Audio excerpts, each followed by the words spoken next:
Welcome to mind media. Welcome to సమకాలీన విశ్లేషణ with Ramana Muppala. ఈరోజు డిసెంబర్ 16, 2024. నమస్తే రమణ గారు. నమస్కారం అండి భాను గారు.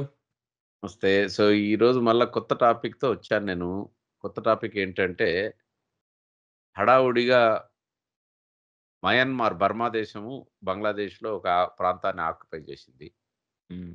దానిపైన అసలు బంగ్లాదేశ్‌లో ఒకవైపేమో హిందువులని ఊచకోత కోస్తున్నారు, వాళ్ళని ఒత్తిడికి గురి చేస్తున్నారని ఒకవైపు నడుస్తుంది.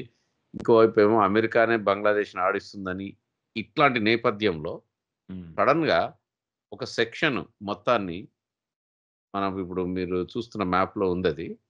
అది తిరుగుబాటుదారులో అరకాన్ ఆర్మీ బంగ్లాదేశ్ వాళ్ళు దాన్ని మయన్మార్ వాళ్ళు బంగ్లాదేశ్ దాన్ని ఆక్యుపై చేశారు. ఆక్రమించేసి వాళ్ళ వైపు తీసుకున్నారు. సో, దీనిపై మిమ్మల్ని అడుగుదాం అనుకుంటా. దీంట్లో మొట్టమొదటిగా అందరికేందంటే సడెన్‌గా ఏంటి బర్మా వాళ్ళు ఎంటర్ అయ్యారు. దీని వెనకాల ఎవరున్నారు? అన్నదే ఒకటి క్వెషన్. హ్మ్. భారతదేశం ఉందా? అన్నది కూడా ఒకటి. నెక్స్ట్ ప్రశ్న. సో, ఏమంటారు మీరు? అసలు ఎ ఆల్ ఆఫ్ ఎ సడెన్ ఇది ఎట్లా వచ్చింది? అంత ఆల్ ఆఫ్ ఎ సడెన్ ఏముందిలెండి. జరుగుతూ ఉంటాయి ఇట్లాంటివి అనుకోవాలి. హ్మ్. సో, మీరు ఒకటి ఒక్క క్లారిఫికేషన్ ఇస్తాను ముందు. బంగ్లాదేశ్ లోపలికి వెళ్లి వీళ్ళెవరు ఆక్యుపై చేయలేదు అన్నమాట. ఇది రఖీనే అని ఒకటుంది గదా! ఒక అంటే ఆహ్, ఈ బంగ్లాదేశ్‌కి, బర్మాకి మధ్యలో ఉన్న ఈ ఈ ఇక్కడ అది మనం బొమ్మలో ఉన్న orange colour. Yeah! Orange colour actually అది మయన్మార్‌లో పార్టే అన్నమాట. అది ఒక ప్రావిన్స్ అది. ఆరెంజ్ కలర్‌ది మీరు చూస్తున్నది. దాన్ని రఖీనే ప్రావిన్స్ అంటారు అన్నమాట. అక్కడ థేరవాడ బుద్ధిస్టులును, ఇంకా వేరే వాళ్ళెవరంటే అక్కడుండేది ఇప్పుడు మనం రోహింగ్యాస్ అంటామే వచ్చే ముస్లిమ్స్ వాళ్ళు ఉంటారు. హ్మ్. వాళ్ళకి వాళ్ళు వాళ్ళ ఆర్మీ వాళ్ళకి అనేక రకాల ఆర్మీలున్నాయి. వన్ ఆఫ్ ద వాళ్ళ ఆర్మీ పేరేంటంటే అర్కాన్ ఆర్మీ అని పెట్టుకున్నారు వాళ్ళు. హ్మ్. వాళ్ళు వాళ్ళు ఉండే ప్లేస్ నుంచి వీళ్ళందరినీ బాగా తరిమేసి వెళ్ళగొట్టేశారు ఈ రోహింగ్యాస్‌ని. ఇది మాది బుద్ధిస్ట్‌ది మీరెవరిక్కడ ముస్లిమ్స్ అని చెప్పి అన్నమాట. హ్మ్. ఆంగ్ సాంగ్ సూకీ ఉన్నప్పుడు ఆంగ్ సాంగ్ సూకీ గూడా అసలు వీళ్ళెవరు ఈ ఈ రోహింగ్యాస్ అనేవాళ్ళు మాకు సంబంధం లేదు. వాళ్ళని మేము పట్టించుకోం అని చెప్పి ఇంకా మరీ దారుణం ఏంటంటే షిప్‌లు ఎక్కిచ్చేసి ఎటెళ్తే అటెళ్తుందని షిప్‌లని వదిలేశారు. Bay of okay. బెంగాల్‌లోకి. సో, సో, బాటమ్ వాళ్ళ లైన్ రెఫ్యూజీస్ అందరూ గూడా ఉండేది బంగ్లాదేశ్‌లోనే కింద రెఫ్యూజీ క్యాంపుల్లో ఉంటారు. ఆ కింద ఏరియాలో. ఈ కా రోహింగ్యాలు. ఆ! కాతే అక్కడ విశేషం ఏంటంటే రోహింగ్యాస్ అవును. కరెక్ట్. ఈ రకీన్యే ఏ నేను ప్రొనౌన్సియేషన్ తప్పు చెప్తున్నాననుకుంటాను మీకు. అన్నమాట. ఆ ప్రావిన్స్ పేరు ఏమంటారంటే కరెక్ట్‌గా రఖైన్. ప్రొనౌన్సియేట్ చేయాలంటే దాన్ని రఖైన్ అంటారు గదా! అది. రఖీన్ అంటారనమాట. మరి రకీన్. అది. యాహ్! సో, ఆ రఖీన్ ప్రావిన్స్‌లో ఉండే థెర్వాడ బుద్ధిస్టులుంటారే, వాళ్ళు ఏంటంటే వాళ్ళకొచ్చే వాళ్ళ ఆర్మీ ఉంది. అక్కడ మయన్మార్‌లో పెద్ద సివిల్ వార్ జరుగుతోంది. అది తర్వాత చూద్దాం. ఆర్మీ వాళ్ళేం చేశారంటే యాక్చువల్ మయన్మార్ వాళ్ళుంటారే మిలిటరీ, హ్మ్. ఆ జుంటా అంటాం మనం అక్కడ. హుంటా అవును. అంటారు. జుంటా కూడా కాదు. హుంటా అంటారు. రాసేటప్పుడు జే రాస్తారు కానీ హుంటా. ఉంటాస్. యాహ్! ఆ! ఆ హుంటా ఆర్మీ వాళ్ళందరిని నెట్టేసేసి బార్డర్ పోస్ట్‌లోకున్నారు ప్రస్తుతం బంగ్లాదేశ్ బార్డర్‌లో. హ్మ్. బంగ్లాదేశ్ నుంచి ఉండే సైడ్ వాళ్ళని గూడా యువతల నుంచి తుపాకులతోటి కొడుతున్నారు. అది లేటెస్ట్ ఇన్ఫర్మేషన్ అన్నమాట. ఓహ్ బాయ్! అది సంగతి. హ్మ్. సో, ఇది ఈ మొదలైంది. హ్మ్. ఆహ్, అసలు బంగ్లాదేశ్‌కి, భారతదేశానికి మధ్యలో గొడవ అవుతున్నప్పుడు వీళ్ళు అసలు మయన్మార్ ఎట్లా వచ్చింది? దీని బ్యాక్‌గ్రౌండ్ ఏంటి? ఓకే. ఇప్పుడు మయన్మార్ ఎళ్ళేసి ఇప్పుడు మీరిందాక చూపించింది ఇక్కడ కనపడుతుంది. అది. రక్బాంగ్ అని అది. ఏరియా ఉంది. ఆ ఏరియా. అవును. అది. ఈ ఏరియాలో వాళ్ళ అంటే ఈ ఇది మనము భారత, బంగ్లా మధ్య ఉన్నప్పుడు వీళ్ళు మూడో వ్యక్తి ఎట్లా వచ్చాడు మయన్మార్ అన్నది. అదే. ఆ! అది అక్కడ ఇప్పుడు దానికి తెలుసుకోవాలంటే అసలు మొత్తం స్టోరీ తెలుసుకోవాలి మనం. అదే ఆ! ఇవాళ షోలో చేద్దాం మనం. మీరు అడిగారు కాబట్టి యాహ్! అన్నమాట. ఎప్పుడు గూడా నేను చాలా సార్లు మనం చేసిన షోస్‌లో ఒకటి చెప్పాను మీకు. ఏ ల ఏ దేశానికైనా వాళ్ళకి కోస్టు ట్రేడు ట్రేడ్‌కి అవైలబిలిటీ ఉండే జియోగ్రఫీ ఉంటే అది చాలా ఇంపార్టెంట్ దేశం కింద మారుతుంది అన్నమాట. ఎస్పెషల్లీ ఈ మయన్మార్ ఇదివరకు బర్మా అనేవాళ్ళు. బర్మా గురించి మాట్లాడుకుంటే ఒక్కసారి ఆలోచించుకోండి అది. ఏ దాని లొకేషన్ చూసుకోండి ఎట్లా ఉంటుందో. ఒక సైడ్ అంతా బే ఆఫ్ బెంగాల్ ఉంది. అన్నమాట. ఇంకో సైడ్ ఏమో బంగ్లాదేశ్. చిన్న పార్ట్. బంగ్లాదేశ్ దానికి బార్డర్ అంత పెద్దది కాదు యాక్చువల్లీ. బంగ్లాదేశ్ ఉంది. ఇంకో సైడు ఇండియా మెయిన్ పెద్దగా దేశం. ఇంకో సైడ్ ఏమో ఇదంతా చైనా ఇండియా ఉంది అన్నిటికంటే ఇక్కడ. పెద్ద దేశము. China yeah! ఒకటుంది. ఇంకో సైడ్ ఏమో వాళ్ళకి ఫుల్‌గా అన్నమాట. మళ్ళీనేమో ఇంకా 2 థాయిలాండ్. థాయిలాండ్ గూడా చాలా ఇంపార్టెంట్. అదేం చిన్న దేశమేం కాదు. థాయిలాండ్ ఎకానమీ వైస్ చూసుకుంటే అలానే లావోస్ ఒకటుంది. అన్ని దేశాలు, ఒక బే ఆఫ్ బెంగాలు సో, అది బంగ్లాదేశ్, ఇండియా, చైనా హ్మ్. 3, లావోస్, థాయిలాండ్ ఈ పెద్ద దేశాలు ఉన్నాయి. అది. ఇప్పుడు వాళ్ళకి అంటే ఎప్పుడైతే వాళ్ళకంత బే ఆఫ్ బెంగాల్ ఉందంటే, బంగాళాఖాతం ఉంది అంటే అక్కడ పోర్ట్స్ ఉంటాయి. పోర్ట్ ఉందంటే ట్రేడ్ ఉంటుంది. ట్రేడ్ ఉందంటే ట్రేడ్ ఎవరు చేస్తారు? పెద్ద పెద్ద దేశాలు చేస్తాయి. ఎలాంటివి చేస్తాయి? చైనా, అమెరికా, ఇండియా అలాంటివి చేస్తూ ఉంటాయి. అంటే అందరికీ అది ఈ దేశంతోటి చాలా ఇంపార్టెంట్ దేశం కింద మారిపోతుంది. సో, అందుకని ఈ పార్ట్ చాలా ఇంపార్టెంట్ పార్ట్ కింద మారింది. మయన్మార్ అన్నమాట. అది. సో, సో, మీరు అది మేము బేసికల్లీ చైనాకి, భారతదేశానికి కింద ఉండే బే ఆఫ్ బెంగాల్ హ్మ్. కి మధ్యలో అవును. ఈ అది. దేశం అయింది. ఓకే. అది. This is the background. ఈ బ్యాక్‌గ్రౌండ్ ఉంది కాబట్టి ఏం చేస్తున్నారు? అక్కడ చాలా ఇన్వెస్ట్‌మెంట్స్ చేశారు. ఇండియా ఇన్వెస్ట్ చేసింది. చైనా ఇన్వెస్ట్ చేసింది. సరే అమెరికా గూడా దాని ఇన్వెస్ట్‌మెంట్‌లు అది చేస్తూ ఉంది. ఎందుకంటే అమెరికాకేంటంటే గ్లోబల్ పవర్ ఇంపార్టెన్స్. ఎట్లా అయితే ఇప్పుడు వాళ్ళు డీగో గార్సియాలో వాళ్ళ బేస్ ఒకటుందో, వాళ్ళకి ఎప్పటినుంచో అసలు అనాదిగా ఇండియా పుట్టినప్పటి నుంచి ఒక కోరికుంది అమెరికా వాళ్ళకి. బే ఆఫ్ బెంగాల్‌లో వాళ్ళకొక మిలిటరీ బేస్ కావాలి అని. ఇండియా దాన్ని ఇప్పటివరకు రానివ్వకుండా చేసింది అన్నమాట. అట్లాంటి ఆ నేపథ్యంలో వాళ్ళకి వాళ్ళ ఇంట్రెస్ట్స్ అది. అమెరికన్ ఇంట్రెస్ట్స్ అవన్నమాట. అది. ఇంకోటి హుహు. ఇంపార్టెంట్ ఏంటంటే చూసుకోవాల్సింది మీరు ఇది ఈ బొమ్మలో ఇంపార్టెంట్‌గా మొత్తం మన ఇండియాలో రాష్ట్రాలు ఉన్నట్టే అన్ని దేశాల్లో రాష్ట్రాలు ఉంటాయి కదా! అలానే ఈ మయన్మార్ ఇదివరకు బర్మా అనేవాళ్ళము. దాంట్లో కూడా ఒక 14 రాష్ట్రాలు ఉన్నాయి అన్నమాట. హ్మ్. అది మనం ముందుకెళ్ళిన సో, తర్వాత తెలుస్తుంది యాహ్! దాని ఇంపార్టెన్స్ ఏంటి అనేది.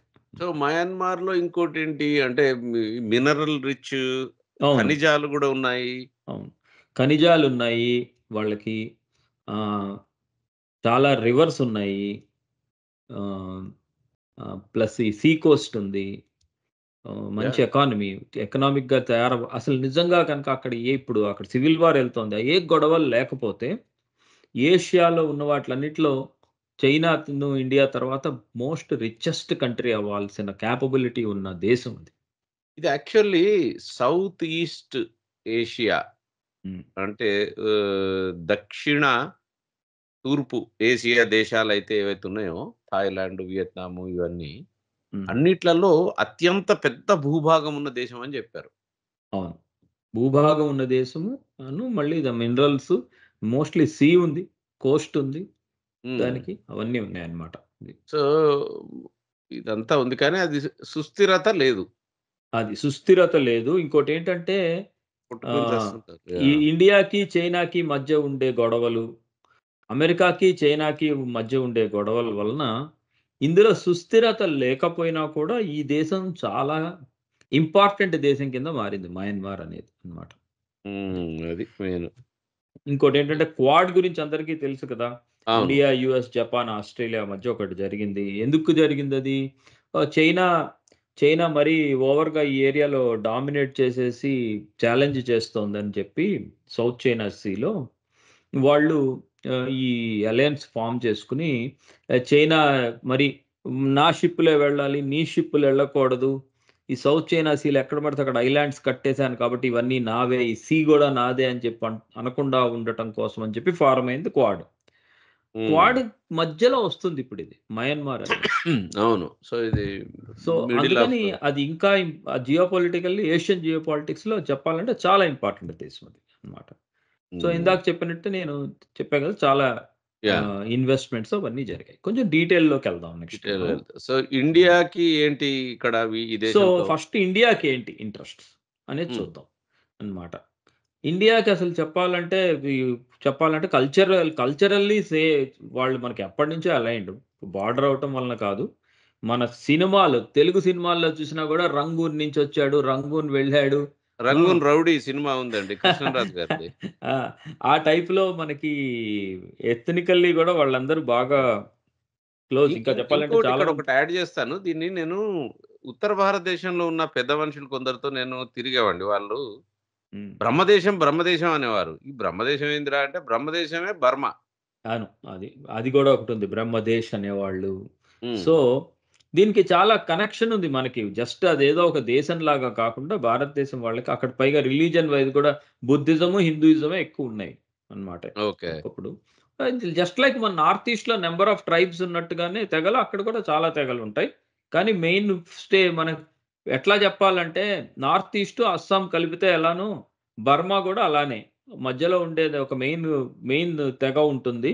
హ్మ్. హిందూసు, బుద్ధిస్ట్ లాగా చుట్టూరా ఉండేవాళ్ళు ఎథ్నిక్ ట్రైబల్స్ చాలా మందుంటారు. ఆ టైప్‌లో దాన్ని మోడల్ జేసుకోవచ్చు మీరు అనుకుంటే అన్నమాట అది. సో, ఒక గ్యాస్ పైప్ లైను ఆ! తర్వాత అక్కడ ఇవన్నీ. అదిగో ఆ బొమ్మలో చూసుకోండి మీరు. అక్కడి నుంచి అలా రోడ్డు వేసి, హ్మ్. బంగ్లాదేశ్ మధ్యలోంచి రావాల్సిన అవసరం లేకుండా కలకత్తా నుంచి వాళ్ళ సిట్వేవ్ అది గూడా రఖీనే ప్రావిన్స్‌లోనే గుర్తుంచుకోండి. ఇప్పుడు మనం ఫస్ట్‌లో మాట్లాడిన ప్రావిన్స్‌కే ఒక హ్మ్. సీ పోర్ట్ అవన్నీ కట్టి రోడ్డు వేసుకున్నారు. ఇంకోటి గూడా ఉంది. ఇది కాకుండా నేను అన్ని బొమ్మలేయలేదు కాబట్టి వేయలేదు. యాహ్! థాయిలాండ్‌లోంచి, మయన్మార్‌లోంచి, థాయిలాండ్‌లోంచి వెళ్ళే రోడ్ గూడా ఉంది. మన ఇండియాలోకి అన్నమాట. ఒక హైవే గూడా కనెక్టెడ్ అన్నమాట. త్రూ ఏషియన్ త్రూ హైవేకి ఏషియా. మనము. సో, అవన్నీ కూడా ఈ అది ఇక్కడ మయన్మార్‌లోంచి వెళ్తాయి. పైనుంచి ఇట్లా ఎళ్తది. అట్లా అవును. వెళ్తుందన్నమాట అది. అవును. మాట. సో, ఇదేమో నెక్స్ట్ ఇది మరి చైనా. ఓకే. అది ఎందుకు ఇంపార్టెంట్ అంటే సిట్వే వలన మనకి నార్త్ ఈస్ట్‌లో ఉండే గూడ్స్ అండ్ కమోడిటీస్‌ని షిప్‌లో అదే ఇప్పుడు ట్రేడ్‌కి పంపించాలంటే, ఎక్స్‌పోర్ట్ చేయాలంటే ఆ హ్మ్. సిట్వేని వాడేసుకుంటాం ఆ రోడ్‌లోంచి. అట్లా చుట్టూ తిరిగొచ్చి కలకత్తా వాడాల్సిన అవసరం లేకుండా. బంగ్లాదేశ్‌ని అవాయిడ్ చేసుకుంటూ. ఒకవేళ బేసికల్లీ బంగ్లాదేశ్‌లోంచి వస్తే కోల్‌కతా నుంచి బంగ్లాదేశ్‌లోంచి యాహ్! రాగలుగుతాం. అది అన్నమాట. అంటే ఈ ఓకే. రోజుల్లో ఎందుకు చెప్తున్నానంటే అది ఇంపార్టెంట్. ఈ రోజుల్లో రష్యా అవని, చైనా అవని, అమెరికా అవని, ఇండియా అవని ఒక సింగిల్ రూట్ పెట్టుకున్నారనుకో, ఆ రూట్‌లో ఉండే దేశాలు బ్లాక్‌మెయిల్ చేస్తాయని చెప్పి ఆల్టర్‌నేటివ్ రూట్స్ 2, 3 పెట్టుకుంటున్నారు. అది. ఓకే. సో, అది. ఇది సముద్రయానం ద్వారా ఎళ్తది. ఓకే. అది. మరి హ్మ్. చైనాకేంటి దీంట్లో? చైనాకి చాలా ఇంపార్టెన్స్ ఉంది. ఆ బొమ్మలో ఉన్నవన్నీ వాళ్ళు కట్టుతూ ఉన్నవవి. వాళ్ళెక్కువ ఇన్వెస్ట్ చేశారు ఇండియా కంటే గూడా చాలా అసలనమాట. వాళ్ళు ఆ మిటిసోన్ డ్యామ్ ఒకటి, లెట్‌పాజియోన్ కాపర్ మైన్ ఎక్స్‌ట్రాక్షన్ వాళ్ళు కాపర్ గూడా ఇక్కడి నుంచి తీసుకుంటారు. అది కాకుండా వాళ్ళు జాబ్స్ అండ్ అవన్నీ క్రియేట్ చేయటానికని చెప్పి ఒక స్పెషల్ ఎకనామిక్ జోన్ కట్టారు. అది క్యోక్ ఫై అండ్ యూ అంటారు. క్యోక్ ఫై యూ. హ్మ్. అక్కడ వాళ్ళేం చేస్తున్నారో చూడండి. ఒక పెద్ద డీప్ వాటర్ పోర్ట్ కడుతున్నారు అక్కడ వాళ్ళు. ఆ ఏరియాలో అన్నమాట. అది. ఓకే. ఎందుకంటే వాళ్ళెందుకు కడుతున్నారు? ఇప్పుడే జెప్పాను మీకు. ఆ పోర్ట్ ఎందుకు కడుతున్నారు వాళ్ళు? ఒకవేళ సౌత్ చైనా సీలో అమెరికా, జపాన్ వాళ్ళందరూ చాలా గొడవలు చేసి వాళ్ళకి అడ్డుపెట్టి రేపొద్దున టైవాన్ ఒకవేళ ఆక్యుపై చేయాలనుకున్నప్పుడు గొడవైందనుకోండి. కానీ వాళ్ళ ట్రేడ్ కంటిన్యూ చేయాలంటే వాళ్ళనప్పుడు ఏమవుతుంది? వేరే చైనా మలక్కా స్ట్రెయిట్స్ మొత్తంలో రోడ్ల ద్వారా తీసుకొచ్చేసి బర్మా అదంతా ద్వారా లేకుండా సముద్రంలో ఎక్కిస్తారు. ఈటి నుంచి వెళ్ళిపోవటానికి అవకాశం ఉంటుంది అని. కాతే ఓహో! ఇక్కడే మీకు క్యాచ్ గూడా ఉంది. అక్కడ అమెరికా క్వాడ్ ఎందుకు క్రియేట్ చేసింది? అక్కడ కనుక టైవాన్ తోటి టైవాన్ దగ్గర వీళ్ళు గొడవలు పెట్టుకుంటే సౌత్ చైనా సీలో, నువ్వు చైనాని ఇక్కడి నుంచి వదిలేసేయవాకు. నువ్వు నాకు హెల్ప్ చెయ్యాలి అని చెప్పి ఇండియా హెల్ప్ అక్కడ అడిగిందేంటంటే బే ఆఫ్ బెంగాల్‌లో హెల్ప్ చేయాలి అని. కాతే ఇక్కడ ఏమైందంటే బే ఆఫ్ బెంగాల్‌లో ఇండియా నిజంగా హెల్ప్ చేస్తుందో లేదో అమెరికాకి నమ్మకం లేదు. అమెరికా హ్మ్. బాధేంటంటే ఇండియా, చైనా బెస్ట్ ఫ్రెండ్స్ అయిపోయారనుకో ఉన్నట్టుండి. హ్మ్. నువ్వు లేనిదే నేను లేను అనే టైప్‌లో రేపొద్దున్న నాకేమవుతుంది? నువ్వట్లా మీరిద్దరు ఫ్రెండ్స్ అయిపోయితే గనక నేనేమైపోతానని ఒక భయం ఉంది చైనాకి. చైనా భయమేంటంటే అదే అమెరికా భయం నేననేది. అమెరికా భయమేంటంటే ఇండియా, చైనా నిజంగానే అన్నీ తేల్చేసుకొని అన్ని ఫ్రెండ్స్ అయిపోయారనుకో, అక్కడ టైవాన్‌ని కొడుతున్నప్పుడు గూడా ఇండియా ఊరుకుందనుకో, ఇటు నుంచి వాళ్ళు హ్యాపీగా ట్రేడ్ చేసేసుకుంటూ షేర్ ఉంటారు. ఇండియా చేసుకొని పట్టించుకోదు అది. అని ఒక అది భయం లాభం. ఉంది అమెరికాకి. మాట. సో, అది చైనా ఇంట్రెస్టు. ఇది చైనా ఇంట్రెస్ట్. అమెరికాది సో, ఇది చాలా ఇంపార్టెంట్. ఇప్పుడే మీకు కొంచెం చెప్పాను. ఇంకా చెప్తున్నాను. అమెరికాకి ప్రాబ్లమ్ ఏంటంటే, ఇక్కడ ఇన్వెస్ట్‌మెంట్స్ కంటే కూడా వాళ్ళకి ఇక్కడ ఎప్పుడో చెప్పా కదా! వాళ్ళకొక తీరని వాంఛ, తీరని కోరిక ఉంది ఎప్పటినుంచో వాళ్ళకి. మన దేశం పుట్టక ముందు నుంచి గూడా. ఏంటి? వాళ్ళకొక వాళ్ళ నేవల్ వాళ్ళ బేస్ షిప్‌లు కావాలంటారు బే ఆఫ్ బెంగాల్‌లో. జనాల్ని మిలిటరీని తెచ్చి పెట్టుకోవడం వాళ్ళకి చాలా ఇష్టం. యాహ్! ఆ! దానికోసమని జెప్పి ఈ మధ్య ఒక కొత్త ఎత్తుగడ కూడా పారారు ఇండియా మీద. హ్మ్. మనందరం క్వాడ్ కదా! క్వాడ్ హెడ్ క్వార్టర్స్‌ని అండమాన్ ఐలాండ్స్‌లో పెట్టుకుంటాం పర్లేదా? నువ్వే గదా ఆపరేట్ చేసుకునేది పెడతాం అన్నారు అండమాన్‌లో. ఇండియా వాళ్ళు అన్నారు అండమాన్‌లో ఏంటి పెట్టడం? నేను అక్కడేం ఒక్కలేదు. నువ్వు వెళ్లి గ్వామ్‌లో పెట్టుకుందాం అన్నీ. ఇక్కడ నేను పెట్టనివ్వను. ఇది నా ఎక్స్‌క్లూజివ్ జోన్. ఇక్కడ నేను ఎవరిని రానివ్వను అంది అమెరికాతోటి ఇండియా. ఒప్పుకోలేదు క్వాడ్ హెడ్ క్వార్టర్స్ పెట్టడానికి అండమాన్‌లో. చాలా కోపంగా ఉన్నారు వాళ్ళు అప్పటి నుంచి అన్నమాట. ఇండియా మీద విపరీతం అంటే పీకల వరకు ఉంది కోపం ఇండియా మీద. క్వాడ్‌లో ఉంటారు. మేము చెప్పిన మాట వినట్లేదు. మాకు మీ మీద నమ్మకం లేదు. మీరు చైనా కలిసిపోతే మేమేమైపోతాం అని చెప్పి వాళ్ళు ఎట్లాంటివంటే బంగ్లాదేశ్‌లో సెయింట్ ఆహ్, మార్టిన్ ఐలాండ్ ఆ అడిగారన్నారు. సెయింట్ మార్టిన్ ఐలాండ్స్‌ని ఇవ్వమని అడిగారు. ఖలీదా జియా ఇవ్వను పో అంది. అందుకని ఆవిడని తీసేసి అక్కడ వాళ్ళ ఫేవరైట్ మనిషిని అటెంప్ట్ తోటి ఒక గవర్నమెంట్ మార్చేశారు బంగ్లాదేశ్‌లో. అది బయట అందరూ చెప్పుకునేది అదే. నిజం గూడా అదే అయ్యుంటుంది అన్నమాట. సెయింట్ మార్టిన్ ఐలాండ్ వాళ్ళకి అది వాళ్ళ కోరిక. కాతే సెయింట్ మార్టిన్ ఐలాండ్ ఎంత దగ్గరలో ఉందంటే అది ఇప్పుడు నేను ఇందాక చూపించిన రఖీన్ స్టేట్‌కి దగ్గరలోనే ఉంది. అదే రైట్. రఖీన్ స్టేట్‌లో ఇప్పుడు సిట్వే ఆహ్, ఇండియా పోర్ట్ గూడా అక్కడే పోర్ట్ కూడా ఉంటుంది అక్కడే అన్నమాట. ఉంది. యాహ్! సో, బేసికల్లీ ఇది ఇండియా తోటి బే ఆఫ్ ఇంకోటి బెంగాల్‌లో మనకి అమెరికా బే ఆఫ్ బెంగాల్ ఇది ఏదో ఇది ఇంట్రెస్టింగ్ ఉంది. విశాఖపట్నంలో గూడా మీరు న్యూక్లియర్ వెపన్స్ ఉన్నాయని జెప్పారు. మొత్తం కలిపి నా లెక్క ప్రకారం ఒక 250 హిరోషిమా, నాగసాకి కలిపితే ఎంత పవర్‌ఫుల్లో అంతకంటే పవర్‌ఫుల్ వెపన్స్ ఒక 250 సముద్రంలో భారతదేశం యొక్క న్యూక్లియర్ వెపన్‌లు తిరుగుతూ ఉన్నాయి. ఇప్పుడు ప్రస్తుతం. ఓకే. అవన్నీ గూడా ఆహ్, మన ఈ అండమాన్ బేసు, మళ్ళీనేమో అక్కడ విశాఖపట్నం బేసు ఆ ఏరియా బే ఆఫ్ బెంగాల్ ఎంత లేదని ఇండియా అంటే ఏమనుకుంటుందనుకుంటే భారతదేశానికి ఏంటంటే అది మన ఇంటి పెరట్లో అది. దుకాణం పెట్టొద్దని. మన ఇంటి పెరట్లో దుకాణం పెట్టొద్దని దానికి. వీళ్ళకేమో ఎప్పటినుంచో అక్కడే పెట్టాలని. ఎందుకంటే వీళ్ళకి ఇండియా మీద కంట్రోల్ ఉండదు అక్కడ లేకపోతే. వాళ్ళ తరఫున ఆర్గ్యుమెంట్ ఏంటంటే ఇక్కడ నేను పెట్టలేదనుకో, నువ్వు చైనా కలిసి బాయ్ బాయ్ అయిపోయారనుకో. మీ నా భయం పంచశీల్ మీ వాళ్ళకున్నట్టు. పంచశీల్ నిజమైతే నాకేమవుతది? నేనేమైపోతానంటారు వాళ్ళు. అది. ఓకే. సో, ఇప్పుడు బర్మాలో అసలు ఇది గూడా ఇది గూడా అదే. కొట్లాటల్లో ఇలా గ్రీన్ పార్ట్ ఉంది ఇందులో. హ్మ్. దాన్ని ఒక దేశం కింద చేద్దాం అనుకున్నారు. క్రిస్టియన్ దేశం కింద. దాని పేరేంటంటే స్టేట్ అని పెట్టి తయారు చేద్దామని అదే ఈవిడ గారు నిజమెంతో తెలియదు. షేక్ హసీనా చెప్పింది గూడా అదే. ఆవిడ ప్రైమ్ మినిస్టర్‌గా ఉన్నప్పుడన్నమాట. అది ఇప్పుడున్న మిజోరము కానీ అంత అంటే అది ఆ క్రిస్టియన్ స్టేట్‌లో ఉన్న అవన్నీ భారతదేశం రాష్ట్రాలు. మిజోరం. అదే 2 రాష్ట్రాలు భారతదేశంవి. రఖీన్ స్టేట్‌లో పార్ట్స్ ఏమో మయన్మార్‌లోవి. ఆ! రఖీన్ స్టేట్ కాదు. చిన్ చిన్. స్టేట్ అని ఒకటుంది. ఆ అవును. స్టేట్ ఉంది మయన్మార్‌లో. అది కలిపి ఒక దేశాన్ని తయారు చేస్తే, ఆ దేశంలోనే బేస్ ఒక దేశాన్ని తయారు చేశాననుకో, ఆ దేశానికి సీ కోస్ట్ ఉంటుంది కదా! ఆ హ్మ్. దేశానికి కనుక నేను బాగా డబ్బులిచ్చేసాననుకో, బాగా పెంచి పోషిచ్చేసి అదే పాకిస్తాన్ లాగా ఒక పప్పెట్ నేషన్ ఒకటి తయారు చేసుకుందాం అని తయారు అమెరికా ప్లాన్. ఎందుకంటే కానీ ఇండియా బే ఆఫ్ వర్కౌట్ బెంగాల్‌లో ఉండనివ్వనంది కదా! యాహ్! అది అది. వాళ్ళ ఇది. సో, అదనమాట. ఇప్పుడు ఆహ్, బేసికల్లీ మీరు ఇందాక ఇదే చెప్పారు గదా! అరకాన్ ఆర్మీ అని. అట్లాగే ఎన్నో తెగలని జెప్పారు. హ్మ్. అసలు ఈ ఎంతమంది అసలు తెగలు, సంగతికొద్దాం. ఎవరెవరు, ఏంటి అన్నది ఒకసారి చెప్పండి ఇక్కడ. ఎందుకంటే అసలు సంగతేంటంటే మీరు ఆలోచించుకోవాల్సింది ఎలా ఆలోచించుకోవాలంటే ఇందులో ఇప్పుడు దీంట్లో మనం లాస్ట్ షోలో గూడా మీరు చైనా అంటే ఒక ఎథ్నిక్‌లీ ఒకటే ఒక ఎంటిటీ అని అనుకున్నాం గానీ, మీరు ఆ చైనీస్ షోలో చాలా బాగా జెప్పారు. చైనాలో హ్మ్. అట్ట కాదు బాబు. హ్మ్. కాంటనీస్ వేరుంటారు. హ్మ్. పైనుంచొచ్చిన వాళ్ళు మంచూలు వేరుంటారు. సౌత్ అవును. చైనా వాళ్ళు వేరుంటారు.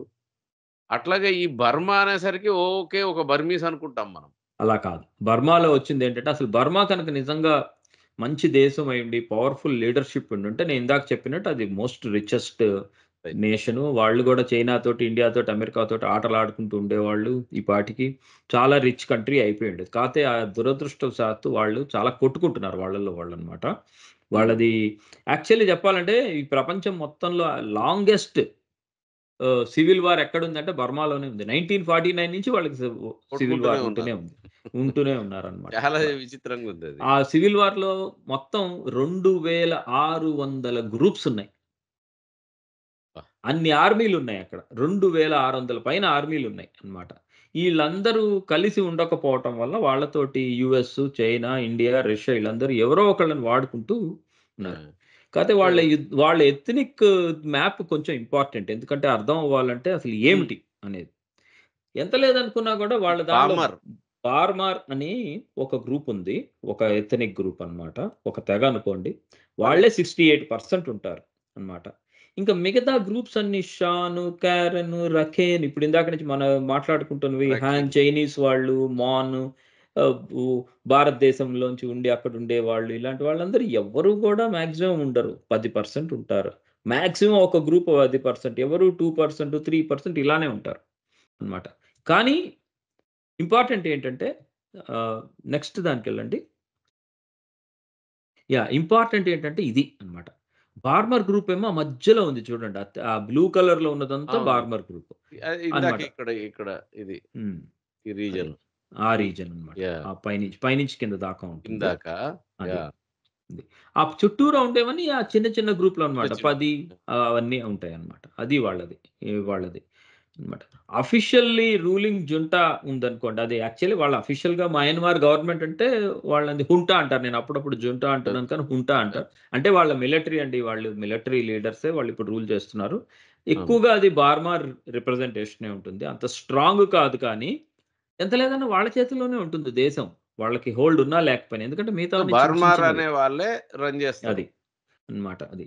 సో, కానీ ఏమవుతుందంటే ఇంత ఇంట్రెస్ట్స్ ఉన్నాయి కదా! యూఎస్ ఇంట్రెస్ట్‌లు, చైనా ఇంట్రెస్ట్‌లు, అవును. వాళ్ళు కడుతున్న డ్యామ్‌లు, పోర్ట్‌లు ఇవన్నీ ఉన్నాయి కదా! వీటిలన్నిటిని ఎవరో ఒకళ్ళు ఆక్యుపై చేసి నేను వదలనంటారు. అందుకని ఏం చేస్తుంది అమెరికా, ఇండియా, చైనా వాళ్ళందరూ డబ్బులిచ్చో ఏదో చేసి ఈ మిగతా మిలిటరీ గ్రూపుల్లో ఎవరో ఒకళ్ళతోటి అవన్నీ వాళ్ళ పనులు వాళ్ళు చేయించుకుంటుంటారు. అవి కూడా అవ్వకపోతుంటే ఈ మధ్య న్యూస్ ప్రకారం ఏంటంటే అమెరికన్ స్పెషల్ ఫోర్సులు గూడా మయన్మార్‌లో ఉన్నాయి. చైనీస్ స్పెషల్ ఫోర్సులు, ప్రైవేట్ ఆర్మీలు, ఇండియా స్పెషల్ ఫోర్సులు అన్నీ గూడా మయన్మార్‌లోనే ఉన్నాయి. వీళ్ళతోటి నెగోషియేట్ ఇంకా చేసుకుంటూ రంగస్థలం అయిపోయింది అదైతే. అది. వీళ్ళతోటి నెగోషియేట్ చేసుకుంటూ వాళ్ళ పనులు చేయించుకోవటానికనమాట. ఇదొక చిన్న డెపిక్షన్ వాళ్ళ మైనారిటీ గ్రూప్స్ వాళ్ళ అన్నమాట.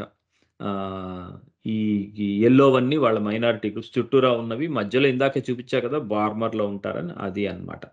ఇవి ఇవి ఏ లెవెల్‌కెళ్ళిందంటే ఈళ్ళ సివిల్ వారు ఇందాక చెప్పా కదా! 2600 గ్రూప్స్ ఉంటాయని.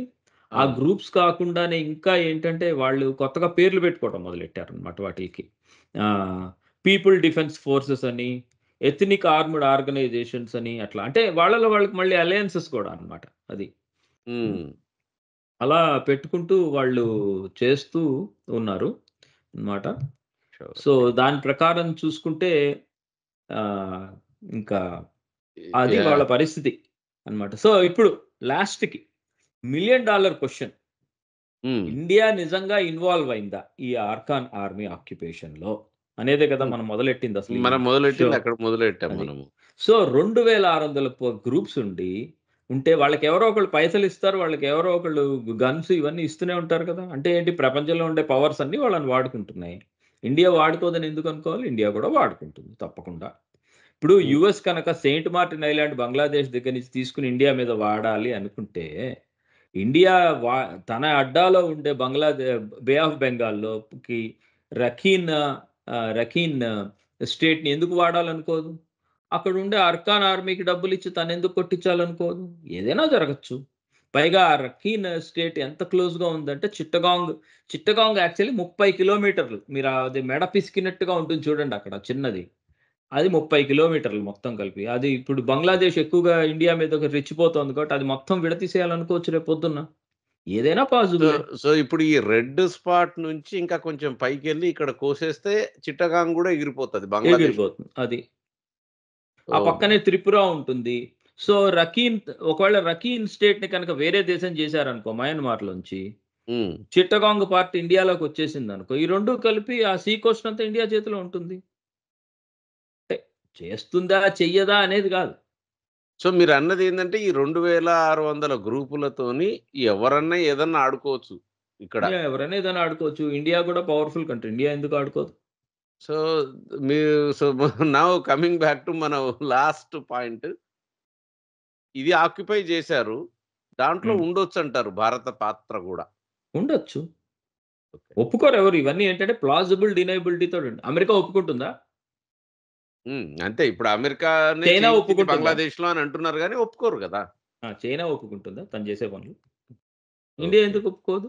ఒప్పుకుంటుంది. చేసినా కూడా ఒప్పుకోదు. ఇప్పుడు మనం షోలో చేస్తున్న అనాలిసిస్ చేస్తున్నాం. లేకపోతే ఎవరు చెప్తారు ఇవి? యాహ్! ఆహ్, వెల్ ఈ మ్యాప్‌లన్నీ నేను తయారు చేసినవి కాదు. ఈ చివర్లో అక్నాలెడ్జ్‌మెంట్స్ పెట్టామనమాట. ఎక్కువగా వికీపీడియా వాడాం. అలా యాహ్! కాకుండా కొన్ని వరల్డ్ అట్లాసు, మళ్ళీనేమో ట్విట్టర్‌లో ఉండే 1, 2 గ్రూప్స్, భారత్ శక్తి అని ఒక సైట్ ఉంది. వాళ్ళవి వాడి పెట్టామనమాట ఇదంతా. యాహ్! ఓవరాల్‌గా బ్రహ్మాండం అండి. I think we got a good picture. So, just to summarise there is a possibility Bharatadesam గూడా అందులో ఏలు పెట్టుండొచ్చు. ఇంతమంది ఇంత మిలిటరీ దాంతో ఉన్నందుకు. బట్ చూద్దాము. అంటే దీన్ని స్లోగా ఇది డెవలప్ అయితుంది. ఇంకా ముందు ముందు ఎటు పోతదన్నది వి విల్ నో ఈవెంచువల్లీ. అవునండి. ధన్యవాదాలు రమణ గారు. మంచిది. నమస్తే. Mind Media, the voice of India.